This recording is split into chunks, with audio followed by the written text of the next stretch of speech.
만나서 반갑습니다. 반갑습니다. 광우 스님이라고 합니다. 우리가 인생을 살다 보면 힘들고 괴로울 때가 많죠? 네. 그래서 그 힘들고 괴로움 때문에 많은 사람들이 종교에 의지를 하는 것 같습니다. 그래서 이런 이야기가 있더라고요. 힘들고 괴로운 사람들이 약에 의지하는 사람도 있고, 알코올에 의지하는 사람도 있고, 또 먹는 걸로 푸는 사람도 있고, 그리고 종교에 의지하는 사람도 있고.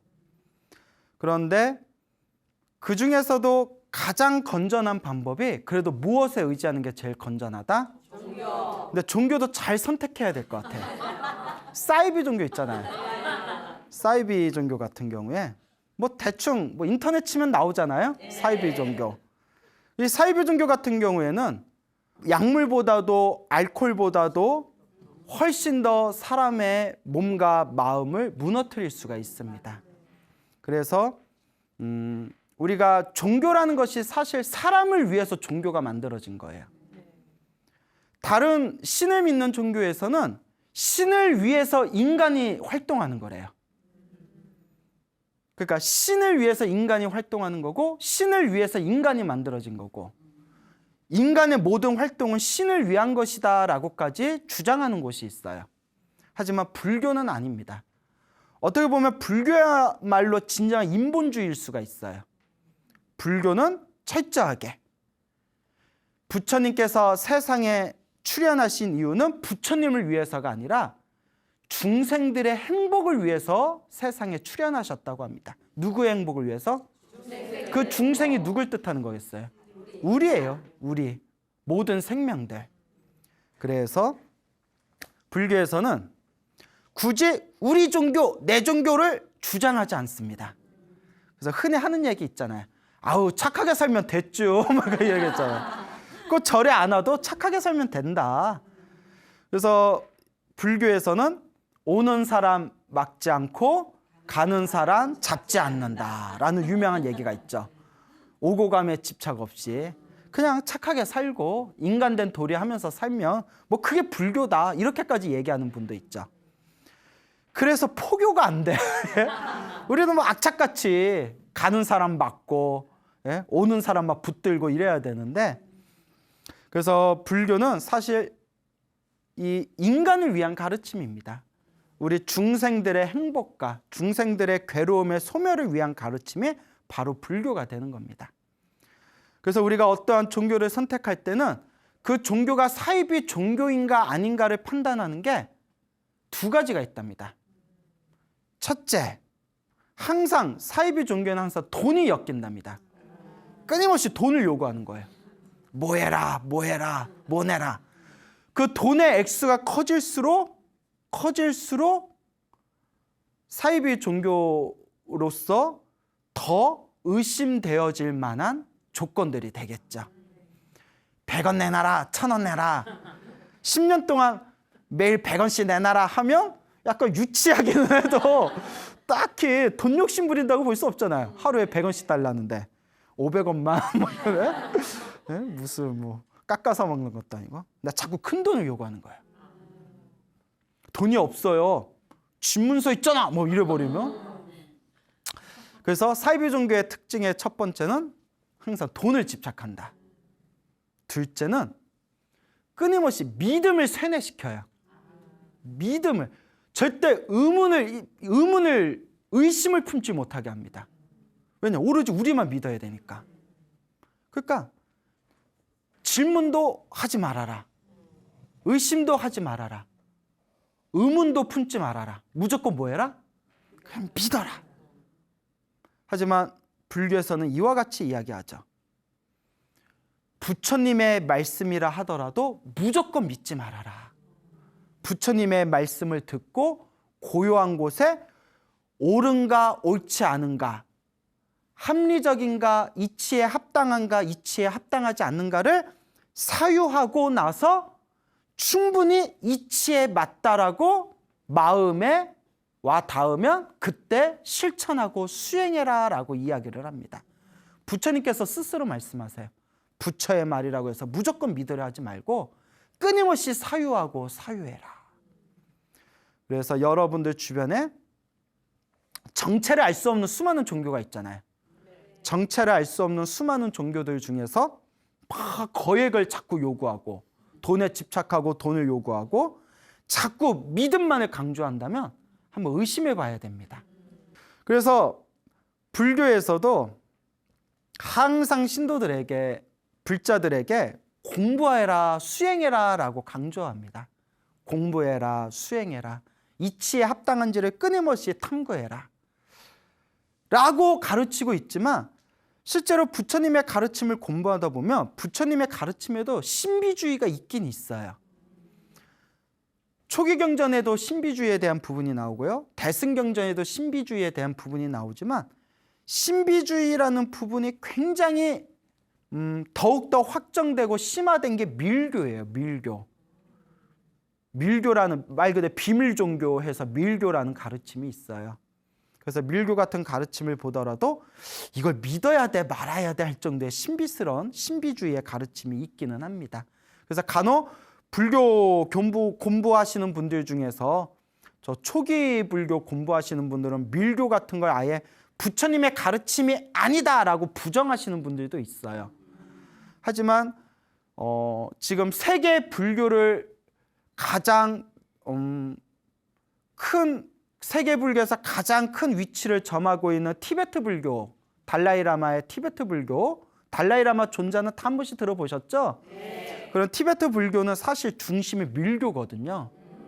그리고 우리가 밀교를 멀리서 봤을 때 괜히 비밀스럽고 신비스럽게 여겨지지, 막상 티베트 불교를 공부해보면 굉장히 합리적이에요. 단계에 단계 합리적이기 때문에 그래서 서양인들이 좋아요. 딱딱 이제 이치에 딱딱 맞아떨어지는 그런 어떤 논리를 추구하기 때문에 서양인들이 굉장히 좋아한다 하더라고요. 그래서 참 불교가 어렵다는 생각이 듭니다. 부처님의 어떤 가르침을 보면 정말 수학 공식처럼 정확하게 답이 있는 그런 가르침도 섞여 있고, 어떤 부분에는 이걸 믿어야 되나 말아야 되나라는 신비주의 같은, 신비체험 같은 것도 싹 깔려 있거든요. 근데 부처님 팔만대장경에는 그게 다 들어있어요. 그래서 마치 바다와 같다. 무엇과 같다? 바다는 들어가도 끝을 알 수가 없잖아요. 그러니까 부처님의 팔만대장경을 공부하다 보면 공부해도 끝이 없어요. 어떨 때는 수학자처럼 너무나 논리적이고 치밀하고 세밀한 가르침이 있는가 하면, 어떤 것은 마치 약장수처럼 믿어야 되나 말아야 되나 약 좀 자셔봐 뭐 이런 식의 그런 가르침도 실제로 깔려져 있어요. 그래서 부처님 가르침은 도대체 어디서 어디까지 어떻게 헤아릴 줄 정말 망망대해와 같구나. 그렇기 때문에 불교에서도 일단 수행해라. 뭐 해라? 수행. 일단 체험해라 라고 이야기를 합니다. 수행하고 체험해서 알 수 있는 경지는 머리로서 따지거나 분별되어지는 세계가 아니다. 일단은 맛을 봐야 된다라고 이야기를 하고 있습니다. 그래서 그동안 소나무에서 제가 굉장히 신비한 이야기들을 많이 들려드렸어요. 그렇죠? 네. 기도에 대한 신비한 이야기. 근데 거기에 나오는 대부분의 내용들이 절대 거짓말이 아닙니다. 뭐 물론 어떤 거는 제가 직접 보거나 들은 게 아니라 책에서 봤던 내용, 그리고 불교 설화로 내려왔던 내용들도 있지만, 또 상당히 많은 내용들을 제가 실제로 보거나 실제로 아시는 분들이 실제로 경험했던 이야기를 들어서 다 소개했던 거거든요. 그래서 제가 소나무에 나오는 내용들이 절대 지어낸 거짓말들이 아니다라고 제가 항상 자신 있게 말씀을 드립니다. 그리고 이런 신비한 이야기가 마치 전설의 고향처럼 느껴졌나 봐요. 그래서 사람들이 너무 재밌다고, 이야기가 그래서 옛날 이야기 속으로 같은 느낌이 든다고. 그래서 초등학생도 그렇게 많이 본대요. 초등학생이 이게 무슨 내용인 줄 알고 보겠어요. 근데 재밌대요. 옛날 이야기 같대요. 그래서 한두 명이 아니라 굉장히 많은 아이들이 즐겨본다는 이야기를 들었습니다. 그래서 남녀노소나 다들 좋아할 만한 그런 어떤 전설의 고향 같은 이런 이미지가 있기 때문에 많은 분들이 즐겨 이 소나무를 보고 계신 게 아닌가 싶기도 합니다. 그리고 또 많은 분들이 소나무에 나오는 기도가피에 대한 이야기를 들으면서 나도 한번 기도해 봐야겠다. 저게 진짠가? 나도 한번 해봐야 되겠다 해서 열심히 기도하셔가지고 실제로 소나무에 나왔던 내용 같은 신비한 체험을 하신 분들이 주변에 너무나 많습니다. 그런 분들이 한결같이 뭐 편지라든가 이메일을 보내오셔서 스님, 소나무에 나오는 내용을 저희는 100% 믿습니다. 왜냐? 누가 체험해봤으니까? 내가 체험해봤으니까. 소나무에 나오는 내용이 절대 거짓이 아니라는 그런 믿음이 확실하게 생겼습니다. 라는 그런 감사 인사도 많이 받습니다. 그렇지만 소나무에서 제가 항상 많은 분들에게 강조드리는 이야기 중에 하나가 듣는 것만으로는 의미가 있다 없다. 그렇죠. 듣는 것만으로는 여러분들의 운명, 여러분들의 에너지, 여러분들의 팔자가 바뀌어지지 않습니다. 여러분들이 직접 무엇을 해야 된다? 실천하고 체험하고 맛을 봐야 됩니다. 그래서 지금까지 소나무 프로그램이 4년이 거의 넘어간 것 같아요. 참 오래 했죠? 예. 처음 시작했을 때 저희는 1년 하면 정말 오래 한 겁니다. 1년 하면 저희들은 대성공이라고 봅니다 했는데 무려 4년을 했어요. 그래서 이 4년을 하는 동안 많은 분들이 실제로 소나무에 나오는 내용을 보고 마음에 발심을 일으켜서 열심히 기도해서 가피를 받은 분들도 계시겠고, 어떤 분 하다가 멈추고 하다가 멈추면서 인 듯 아닌 듯 인 것 같은 그런 어떤 신앙생활을 하신 분도 계시리라 생각이 들고요. 또 어떤 분은 그냥 이야기만 듣고 아유 재밌어 하고 딱 이야기만 듣는 분도 계실 거고, 어떤 분들은 뭐 또 신나게 악플 달면서 저런 개뻥 뭐 이러면서 어디서 요새 같은 시대에 저런 뻥을 믿는 니들도 불쌍하다 뭐 이러면서 뭐 악플 달고 뭐 난리치고 뭐 이런 분들도 있는 것 같고, 다 두루두루 그런 것 같아요. 근데 모든 사람들에게 사랑받을 수는 없어요. 그 위대하신 예수님도 모든 사람들에게 사랑받지 못했잖아요. 그래서 십자가에 못 박혀서 돌아가셨고, 그 훌륭하신 공자님도 모든 사람들에게 사랑받지 못했어요. 정치적으로 실패하신 분이에요. 교육자로는 성공했는데 한 사람의 정치인으로서는 실패했던 삶을 살았던 게 또 공자님이셨고, 그 지혜롭다는 소크라테스도 독주를 마시고 사형을 당하잖아요. 그 모든 사람들한테 사랑받을 수는 없어요. 그 위대하신 부처님조차도 그 당시에 부처님을 싫어하던 사람들이 굉장히 많았대요. 왜냐? 자기 신도들을 다 뺏기거든요. 부처님의 불교가 세상에 널리 퍼지면서 자기네들의 종교의 신도들이 많이 줄어들다 보니까 부처님을 암살하려 하고 부처님의 해를 끼치려던 일들도 있었습니다. 결국 모든 사람들에게 사랑받을 수 있다 없다? 없습니다. 그 속에서 우리가 우리의 길을 잘 닦아 나가야 돼요. 그리고 이번 생에 항상 말씀드리는 게, 이번 생에 사람으로 태어나는 것이 참으로 어렵고 부처님의 가르침을 만난 것이 참으로 어려운데, 우리는 사람으로 태어나. 여기 혹시 개 있어요? 개? 혹시 고양이 있어요? 다 사람이잖아요. 그렇죠? 사람으로 태어나 무엇을 만났다? 부처님의 가르침을 만났잖아요. 그래서 이번 생에 이 소중한 사람의 몸을 만나서 이 소중한 부처님의 가르침을 배우게 되었으니, 이 흐르는 물과 같이 끊임없이 흘러가는 이 세월 속에서 시간을 헛되이 하지 말고 부처님과 부처님의 가르침에 의지하면서 살아간다면 우리의 복과 선업과 공덕이 무럭무럭 자라게 될 것이라는 것을 우리 불자분들께서 꼭 명심하시길 바랍니다. 알겠죠? 네. 우리 화계사에서 오랫동안 신행생활을 하셨던 우리 불자님이 계셔요. 이 신행생활을 오랫동안 하셨던 우리 불자님께서 직접 저에게 해주신 이야기입니다. 그 작년인가 그 대장내시경이라는 걸 하셨대요. 대장내시경 아시죠? 네. 대장내시경을 하셨는데, 대장내시경으로 이렇게 검사할 때 뭔가 문제가 생겼는지 장에서 출혈이 돼버렸대요. 장에서 이제 막 피가 나와가지고 막 혈변이 막 쏟아지더래요. 계속 막 혈변이 쏟아져서 막 응급실에 갔대요.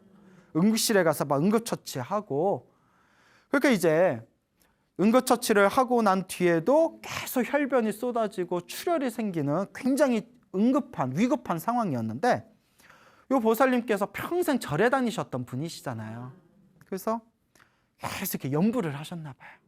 계속 마음으로 부처님을 계속 부르면서 그렇게 깜빡 잠이 드셨답니다. 잠이 드셨는데 그분이 아주 생생한 꿈을 꾸셨대요. 꿈속에 자기 집 앞에, 문 앞에 큰 연못이 있더래요. 연못이 있는데 그 연못에 빠져버렸대요. 연못에 빠졌는데 아무리 연못에서 헤어나오려고 하더라도 나오지를 못하겠더래요. 물에 꼬르르르 계속 이렇게 잠기는 거예요. 그래서 막 잠겨서 어찌할 줄 모르는 순간에 갑자기 자기 엉덩이에서, 연못 밑에 엉덩이에서 뭐가 이렇게 쑥 밀어주더래요. 엉덩이 함부로 만지면 돼야 안 돼. 사람 살리는 도로, 사람 살릴 땐 괜찮죠? 그래도 여자 엉덩이 그렇게 만지면 안 돼. 뭐 엉덩이로 막 누가 밀어주더래요. 막 밀어줘가지고 그 힘으로 연못을 무사히 딱 나왔는데, 연못에 딱 나와서 아유 살았다, 아유 다행이다 하면서 잠에서 딱 깼대요. 그 순간, 그러면 이제 평생 절에 다니셨잖아요. 그 꿈이 딱 마음에 딱 와닿더래요. 자기도 모르게 잘 되겠구나. 그 꿈이 딱 길몽으로 느껴지더래요. 아니야 될까 그 꿈 꾸고 나서 혈변이 딱 멈췄대요. 그 장에서 나오던 출혈이 딱 멈춰가지고 그때 정말 위급할 수 있는 상황이었는데, 그때 다시 이제 건강을 되찾게 되셨다고 그러면서 스님 정말 이게 부처님 갚인 것 같습니다 라는 말씀을 저에게 직접 해주셨습니다. 그러니까 이 이야기를 들으니까 갑자기 생각나는 이야기인데요. 예전에 어느 노보살님이 계셨어요. 이 노보살님이 평소에 절을 열심히 다니셨는데 몸이 좀 안 좋으셨대요. 몸의 건강이 좀 많이 안 좋으셨는데, 이분께서 매일매일 이제 절에 나가고, 절에 못 가더라도 집에서라도 매일매일 기도를 하시고 항상 불사를 열심히 하셨답니다. 그러니까 불사도 열심히 했는데 어느 날이었대요. 이렇게 법당에 꿈에서 꿈을 꾼데, 꿈에서 법당에 이렇게 앉아 계셨답니다. 꿈에서 이렇게 앉아 있는데 부처님이 쓱 나타나시더래요. 부처님이 쓱 나타나셔가지고 이렇게 약그릇 있죠, 약사발 이렇게 주시더래요. 그래서 약사발을 딱 받아서 그 약사발에 있는 약을 꿀꺽꿀꺽 마셨대요. 약 함부로 먹으면 돼요, 안 돼요? 반드시 의사하고 상의를 하셔야 됩니다. 약사와 의사하고 상의를 해야지 주는 대로 막 먹으면 안 돼요. 꿈에서 이제 부처님이 주시는 약사발을 꿀떡꿀떡꿀떡 이제 먹었는데, 먹고 나서 잠에서 딱 깼는데 몸이 너무 개운하더래요. 근데 제가 이런 이야기를 소나무에서 이미 많이 말씀드렸어요. 뭐 어떤 분은 알약 먹고 몸이 병이 나은 얘기, 뭐 어떤 분은 뭐 침을 맞고 뭐 병이 나은 이야기, 뭐 이런 얘기를 많이 들었는데, 그 노보살님도 아니나 다를까 그 약사발의 약을 먹고 잠에서 딱 깼는데 몸이 너무 개운하더니 그날 이후로 그렇게 자기를 괴롭혀던 잔병들이 싹 사라져 버렸대요. 그래서 이것도 정말 부처님 갚인 것 같구나, 이런 말씀을 하시더라고요. 근데 참 놀라워요. 이런 걸 어떻게 우리가 소위 논리와 합리라는 이름으로 이런 걸 어떻게 해석할 수가 있겠어요? 또 하나의 어떤 신비 체험이죠. 근데 신비 체험인데 이런 신비한 일들이 너무나 우리 불자분들이 겪어보신 분들이 너무나 많더라고요. 그동안 소나무를 통해서 많은 이야기를 들었지만 그 옛날에 책에서는 봤던 그런 이야기들을 지금 이 순간 21세기 대한민국 불자들이 지금도 기도를 열심히 해서 이 신비 체험을 하신 분들이 너무나 많습니다. 그래서 어떤 사람들은 이런 걸 체험해 보지도 못하고 맛을 보지도 못하고, 그렇다고 열심히 기도라든가 수행도 하지 않았으면서 자기 머리로 이해가 안 된다는 그런 이유만으로 이러한 불보살의 가피의 세계를 부정하는 사람들이 너무 많아요. 다 뻥이다, 다 거짓말이다, 다 착각이다. 그렇죠. 착각은 착각일 수도 있어요. 다 내 마음이 만든 환상들이니까. 근데 중요한 건 병이 있어서 힘들었던 사람이 어쨌거나 병이 나았잖아요. 살면서 힘들고 괴로운 벽을 만났던 사람이 그 벽이 무너지는 걸 경험을 하잖아요. 착각이라 하더라도 좋은 착각이죠. 그래서 항상 이야기하지 않습니까? 부처님의 가르침을 열심히 닦다 보면 정말 신비한 가피를 얻게 된다. 하지만 그 가피에도 뭐하지는 않는다? 집착하지는 않는다라고 제가 항상 소나무에서 말씀드리잖아요. 그래서 여러분들 수많은 우리 불자분들에게 드리는 이야기가 머리로 따질 수 있는 세계가 있고 머리로 분별할 수 없는 세계가 분명히 있다. 이런 불처님과 이런 수많은 보살님들의 가피와 미묘한 이 힘을 우리 중생들 수준으로 어찌 헤아리라 한단 말인가. 옛날 사람들은 이 지금 우리가 타고 있는 자동차라든가 비행기라든가 우주선에 대해서 만약에 설명을 해준다면 조선시대 사람, 고려시대 사람, 삼국시대 사람들이 알아듣겠어요? 못 알아듣겠어요? 쇠가 있는데 쇠가 막 달려. 쇠가 달려? 근데 쇠가 엄청 커. 집보다 커. 기차요? 그 안에 한 몇백 명이 들어가. 그거 막 달려. 서울에서 저 부산까지 뭐 2시간이면 가. 조선시대 사람들 믿겠어요? 못 믿겠어요? 못 믿죠. 근데 분명히 이루어지고 있는 거잖아요. 네.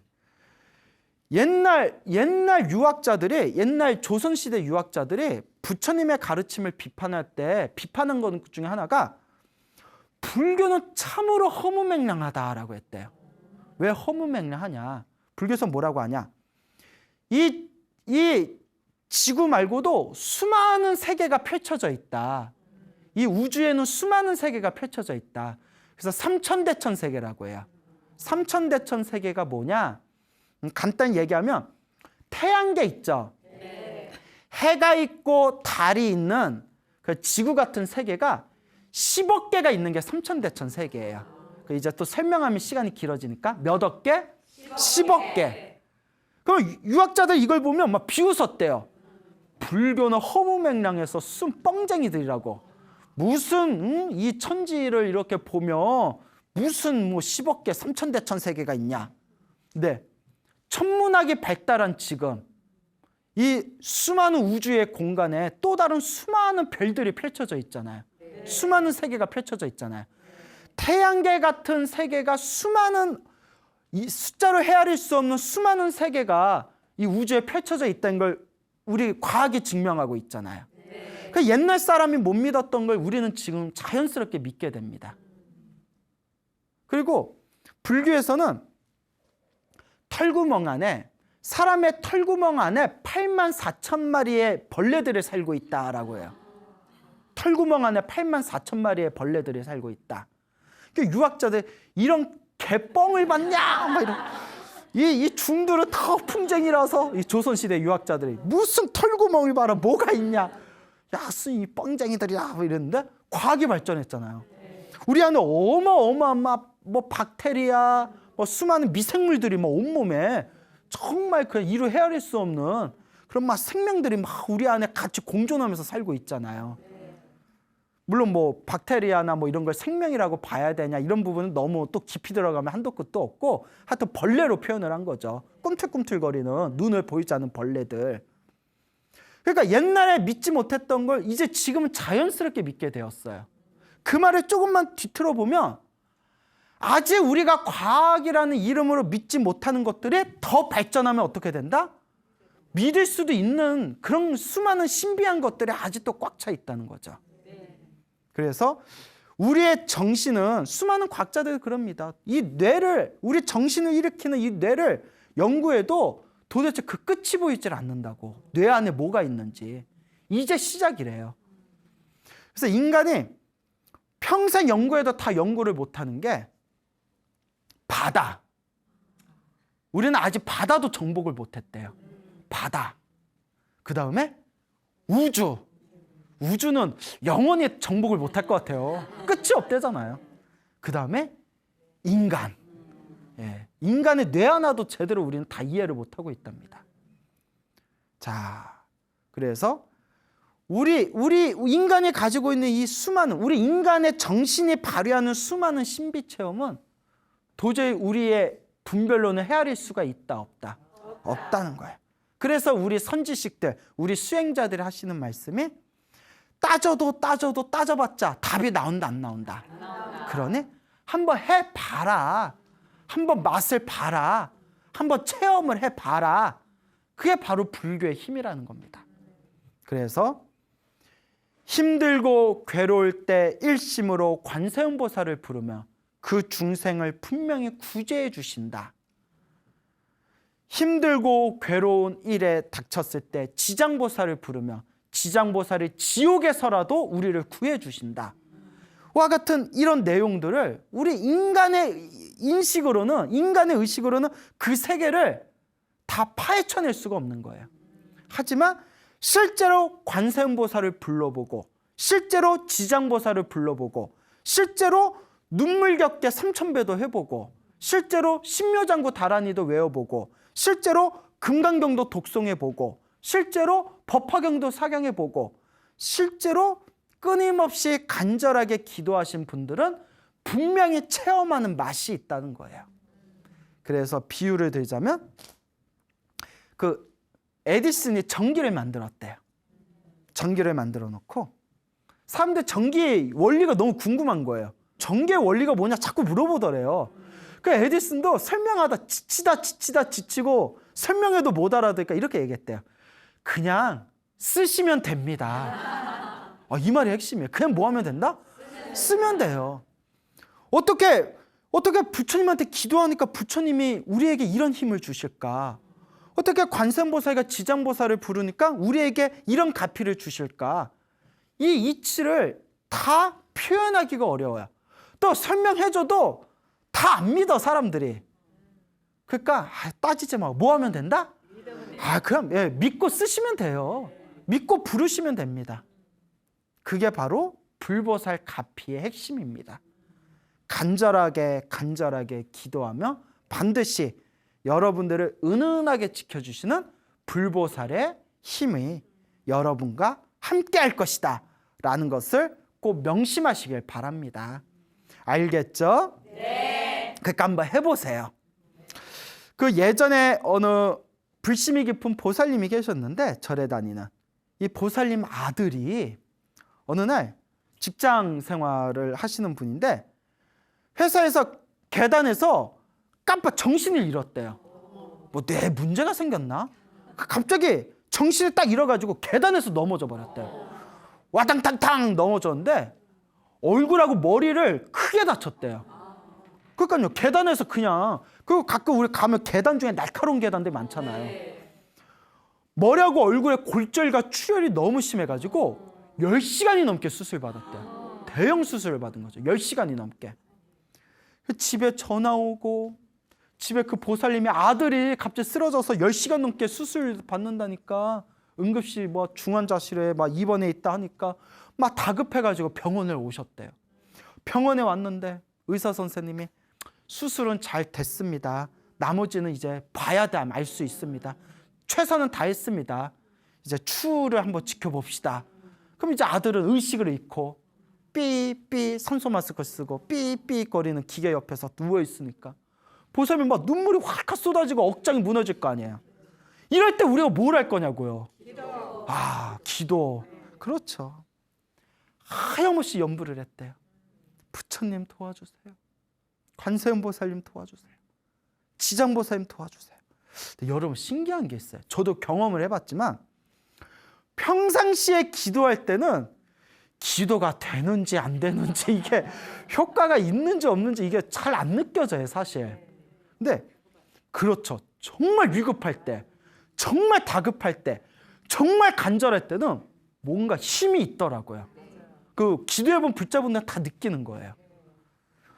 자식이 그 눈앞에서 그냥 생사를 헤매고 있으니 그 기도가 얼마나 간절했겠어요. 부처님 막 염불을 하다가 몇 시간 그냥 병상 앞에서 염불하다가 깜빡 졸았대요. 왜 꼭 꿈을 꿔야 될까요? 여러분들 이렇게 제 이야기 듣다 보면 궁금하지 않아요? 왜 꼭 꿈을 꿔야 됐대? 어떤 분이 그러더래요. 야, 광우 쓰면 왜 꼭 꿈 얘기를 하냐? 그걸 얘기해. 우리 남편이 그러는데 왜 광우 쓰면 재밌어서 듣긴 듣는데 왜 꼭 꿈 얘기를 하시냐고 여쭤봐야 해서, 그래서 제가 이렇게 말씀드립니다. 저는 들은 대로 말씀드릴 뿐이에요. 무슨 말인지 알겠어요? 네. 내가 꿈 얘기를 지어내는 게 아니라 그냥 들은 대로 전할 뿐이에요. 근데 내가 들었던 분들이 꿈을 꿨는데 그럼 내가 어떡해? 그렇다고 내가 바꿀 수 있어요, 없어요? 꿈 얘기 지워 뭐 이래버릴 수 없잖아요. 그건 이제 그분들의 소중한 체험담을 대신 전달해주는 그 도리가 아니잖아요. 그래서 저는 실명이나 이름 같은 것만 빼고 최대한 정확하게 전해드리려고 노력하거든요. 비몽사몽에 꿈에서 부처님 같은 분이 딱 병실에 딱 이렇게 나타나시더래요. 부처님같이 생긴 분이. 그러더니 아들의 손을 딱 들더니 손을 이렇게 만져주시더래요. 쓰다듬어 주시더래요.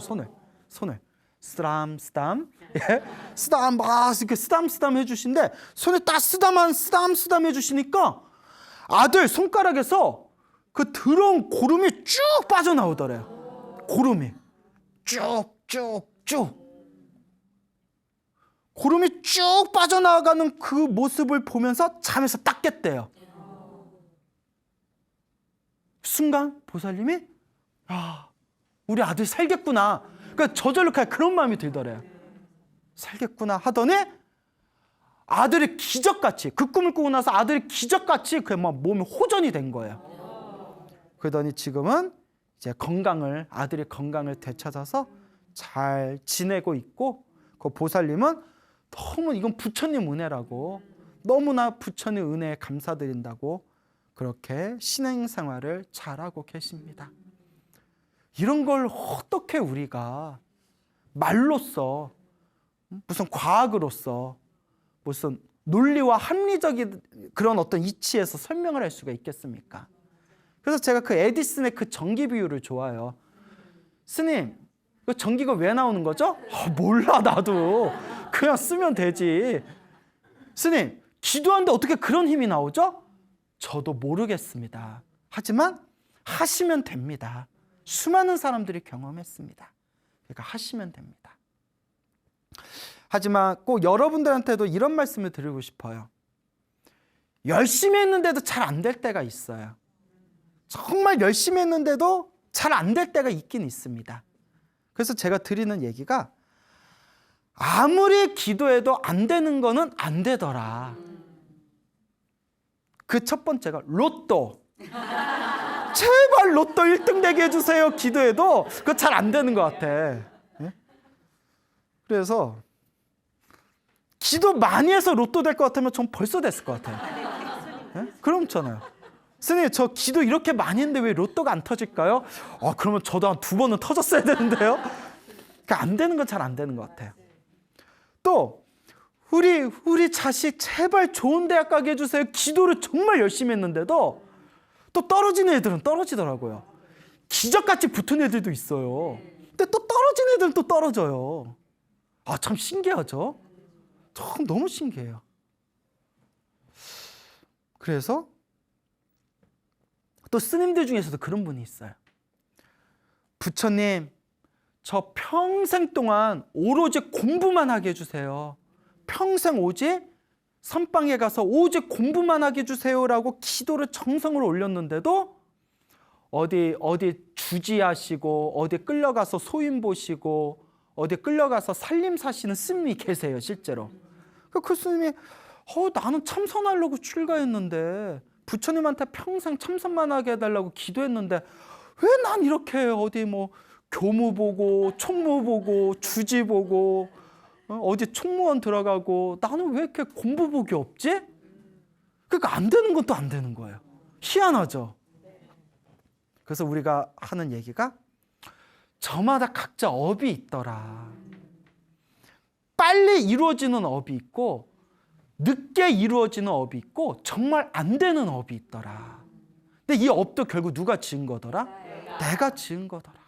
그러니 기도할 때 집착을 좀 내려놓고 기도해야 되겠더라. 로또 안 됐다고 기도 안 할 거예요? 절에 안 다닐 거예요? 그 자식이 조금 대학 원하는데 못 들어가겠다고 어우 영험 없어 하고 절에 안 다닐 거예요? 사람들은 신기해요. 분명히 부처님은 자기가 지은 업대로 자기가 받는다라고 평생을 살아셨는데 왜 기도 깔짝 해놓고 소원이 되니 안 되니 왜 그렇게 따지냐고요. 그것도 누구 업인데? 내 업인데. 막말로 우리 불자분들이 꼭 들으셔야 되는 게 막말로 전생에 복을 많이 지어놓은 사람은 이번 생 기도할 필요도 없어요. 전생에 지어놓은 복이 너무 많아서 이번 생에 그냥 기도 안 해도 원하는 대로 일이 술술 풀려요. 그런 사람들 있죠. 오죽하면 그런 얘기 있잖아요. 인생 편안하고 몸뚱아리 편안하고 마음 편안한 사람들은 정작 종교에 간다 안 간다? 안 간다라는 얘기가 있잖아요.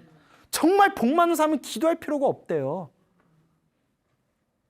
그런데 왜 자기가 전생에 지어놓은 복이 부족한 건 모르고 부처님한테 좀 깔짝 기도해서 효과 없는 것 같고 부처님이 영험이 있니 없니 절에 가야 되겠니 말아야 되겠니 불교를 믿니 안 믿니 왜 그런 분별심을 일으키느냐. 사실 부처님이 정말 우리 중생들한테 가르쳐 주셨던 것은 결국 그대들이 지은 업은 그대들이 받을 뿐 항상 공덕과 선업을 짓는 삶을 살으라 말씀하셨는데 그래서 제가 얻은 결론이 왜 저럴까? 왜 저럴까? 왜 저럴까? 그래서 제 결론을 말씀드리면 수많은 불자들이 서운해하거나 분노할 수도 있지만 제가 얻은 결론은 하나였어요. 공부를 안 해서 그런 거예요. 부처님 경전을 제대로 공부해 보세요. 부처님이 서운하다느니 실망하다느니 그런 말이 나온다 안 나온다? 그런 말이 나올 새가 없다.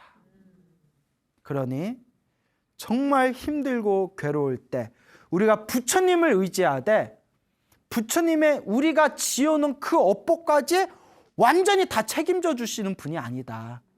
결국 내 업은 누가 책임져야 된다? 내가 책임져야 된다라는 걸 우리 불자들이 꼭 명심하셨으면 좋겠습니다. 알겠습니까? 네. 그러니까 명심하세요. 안 되는 건 안 되더라.